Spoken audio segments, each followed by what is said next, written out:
Assalamualaikum warahmatullahi wabarakatuh. Anak-anakku, bagaimana kabarnya hari ini?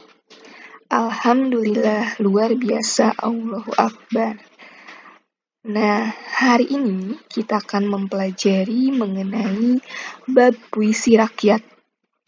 Kita akan berfokus kepada pantun, syair, dan gurindam. Tujuan pembelajaran kita hari ini yaitu peserta didik dapat memvariasikan beragam pola pengembangan puisi rakyat, pantun, syair, dan gurindam dengan tepat dan percaya diri. Nah, pembelajaran kali ini bisa kaitkan dengan salah satu hadis, yaitu sampaikan walau satu ayat. Nah, kita akan mempelajari mengenai pantun, syair, dan gurindam.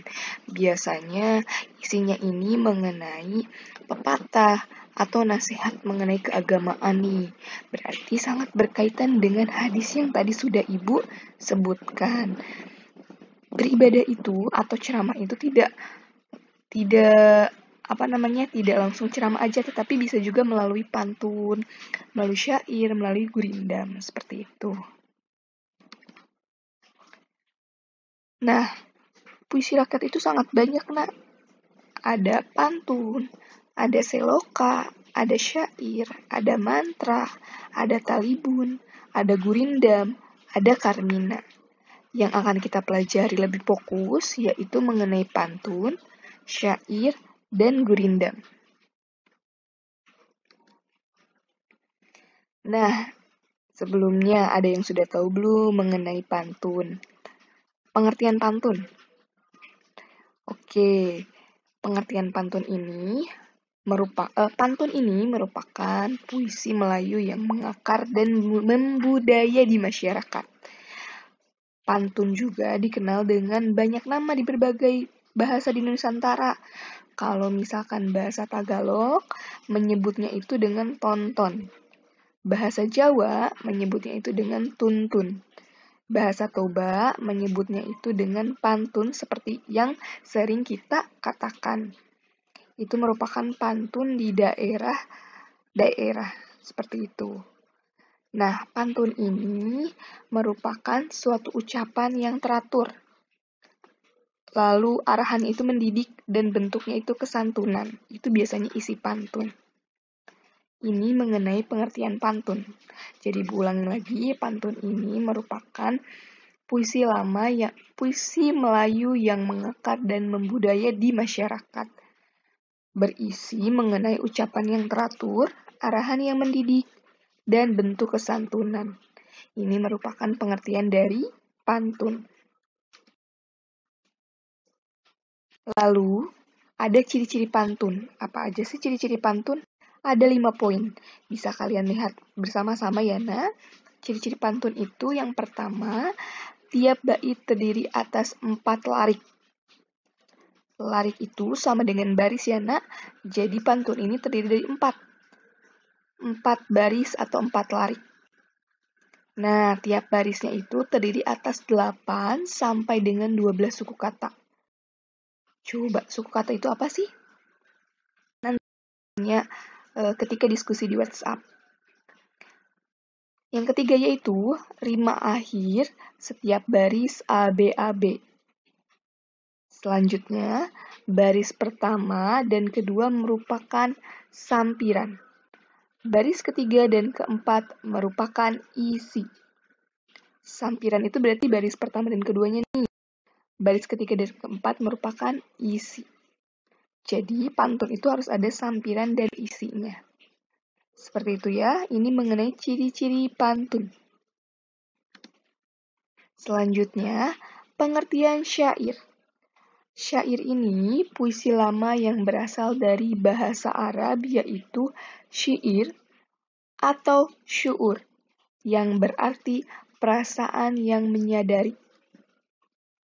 Nah, kemudian kata syu'ur ini berkembang menjadi syi'ru yang berarti puisi dalam pengetahuan umum.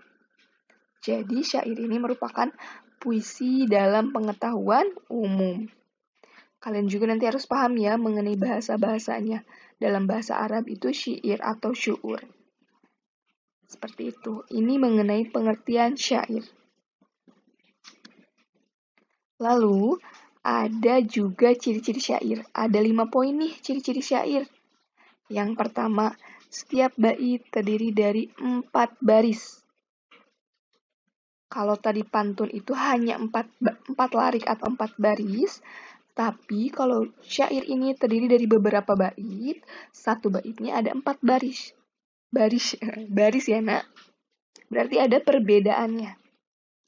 Biasanya kalau syair itu terdiri dari 3 bait, 5 bait, jadi panjang ke bawah. Seperti puisi lama. Seperti itu. Lalu yang kedua, setiap baris terdiri dari 8 sampai dengan 14 suku kata. Ada perbedaannya ya dengan pantun.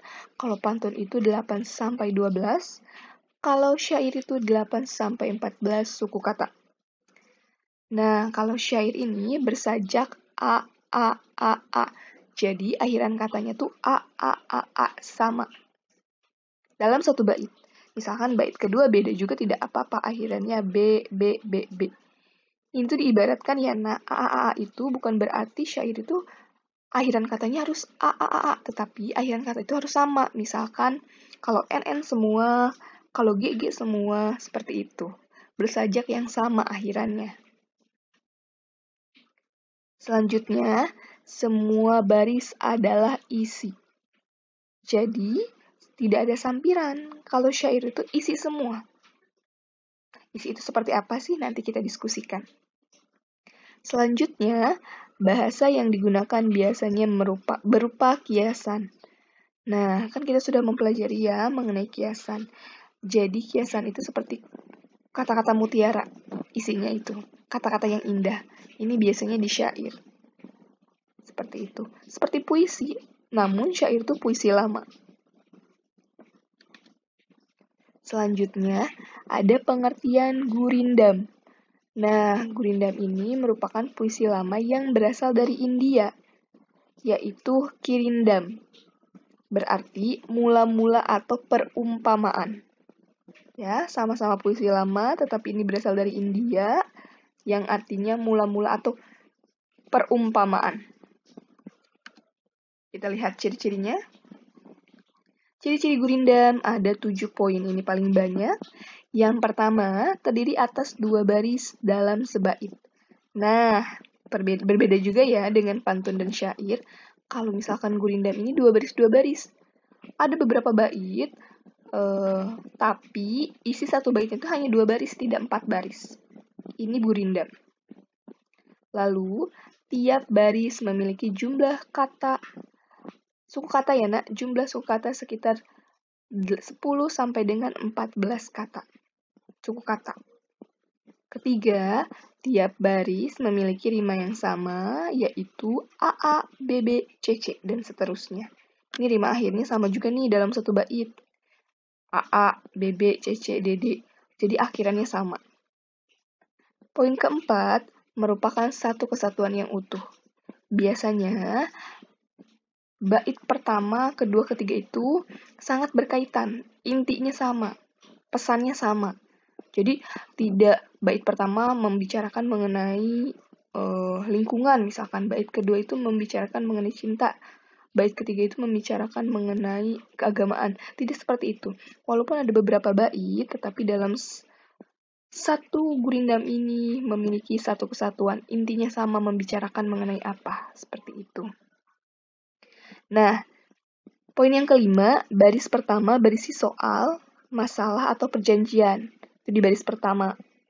Lalu, di baris kedua itu berisi jawaban akibat dari masalah pada baris pertama. Itu poin yang keenam. Jadi, pada gurindam ini, dalam satu baitnya itu, baris pertama ini mengenai perjanjian, masalah, atau soalnya.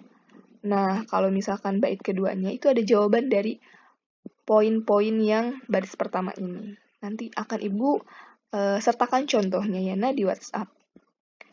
Poin yang ketujuh yaitu isi gurindam biasanya berisi nasihat atau kata-kata mutiara. Ini merupakan poin terakhir dari ciri-ciri gurindam. Anak-anakku, silahkan kalian perhatikan, boleh dicatat, lalu disimak baik-baik. Poin mana yang belum kalian pahami, silahkan tanyakan di grup WhatsApp. Kita diskusikan di grup WhatsApp ya, Nah. Terima kasih anak-anakku. Kita berdiskusi dan beralih ke WhatsApp. Assalamualaikum warahmatullahi wabarakatuh.